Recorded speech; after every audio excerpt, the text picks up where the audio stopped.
விடுமுறையை கொண்டாட ஏராளமானோர் குவிந்திருக்கக்கூடிய நிலையில் திருச்செந்தூரில் 20 அடிக்கு கடல் உள்வாங்கி இருக்கிறது. இது குறித்த கூடுதல் தகவல்களை செய்தியாளர் முரளி கணேஷ் வழங்க கேட்கலாம். முரளி கணேஷ், விவரங்களை பதிவு செய்யலாம். அதாவது ஸ்ரீராம் முருகனின் அறுபடை வீடுகளில் 2ஆம் படை வீடான திருச்செந்தூர் சுப்பிரமணிய சுவாமி கோவிலுக்கு தமிழகத்தின் பல்வேறு பகுதிகளிலிருந்து நாள்தோறும் பல்லாயிரக்கணக்கான பக்தர்கள் சுவாமி தரிசனம் செய்யறதுக்கு வருவது வழக்கம். இப்படி வரக்கூடிய பக்தர்கள் கடல்ல புனித நீராடின பிறகுதான் சாமி தரிசனம் செய்வாங்க. இப்படிப்பட்ட சூழ்நிலையில கடந்த சில மாதங்களாகவே கடல் அடிக்கடி உள்வாங்கக்கூடிய நிகழ்வு தொடர்ந்து வருகிறது.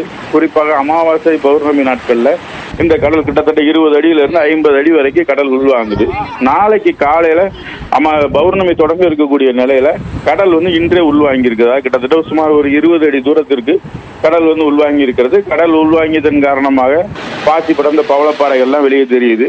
இருந்தாலும் பக்தர்கள் எந்தவித அச்சமும் இன்றி கடல்ல புனித நீராடியும் பாறைகள் மீது செல்ஃபி எடுத்தும் தங்களது வேண்டுதல்களை நிறைவேற்றுவதற்கு தயாராகி வராங்க. ஸ்ரீராம்,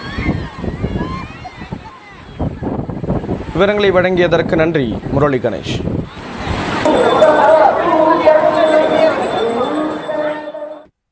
சிவகங்கை, தர்மபுரி, பெரம்பலூர் உள்ளிட்ட பல்வேறு மாவட்டங்களில் நேற்று கனமழை பெய்தது. இன்று கன்னியாகுமரி, தென்காசி மற்றும் திருநெல்வேலி மாவட்டங்களில் மிக கனமழை பெய்ய வாய்ப்புள்ளதாக வானிலை மையம் தெரிவித்திருக்கிறது. சென்னையில் நேற்று காலை முதல் வெயில் வாட்டிய நிலையில் பிற்பகலில் விருகம்பாக்கம், ஆழ்வார் திருநகர், வளசரவாக்கத்தில் மழை பொழிந்தது.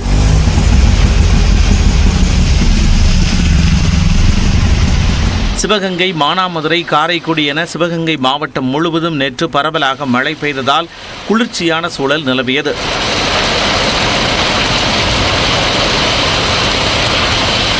சிவகங்கை மாவட்டம் திருப்பத்தூரில் பெய்த மழையால் பேருந்து நிலையம் முன்பு சாலையில் தண்ணீர் தேங்கியது.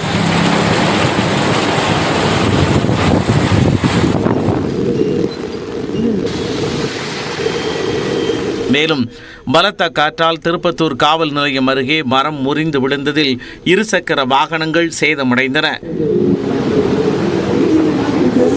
விருதுநகர், வத்ராயிருப்பு, சதுரகிரி, சுந்தர மகாலிங்கம் கோவில், தானிப்பாறை அடிவார பகுதிகளில் கனமழை பெய்ததால் ஓடைகளில் நீர்வரத்து அதிகரித்துள்ளது.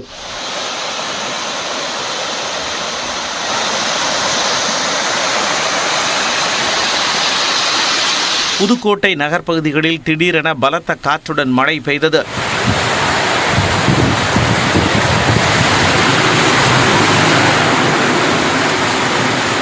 இதேபோல திருவாரூர் மாவட்டத்திலும் பரவலாக கனமழை பெய்தது.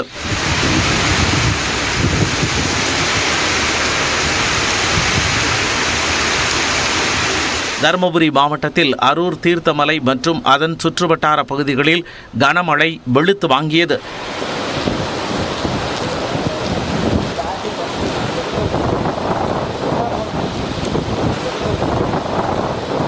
பெரம்பலூர் மற்றும் மாவட்டத்தின் பிற பகுதிகளான வேப்பந்தட்டை, குன்னம், ஆலத்தூர் உள்ளிட்ட பல இடங்களில் கனமழை பெய்தது. நெல் விதைப்பிற்கு இந்த மழை ஏதுவாக இருப்பதால் விவசாயிகள் மகிழ்ச்சியடைந்தனர்.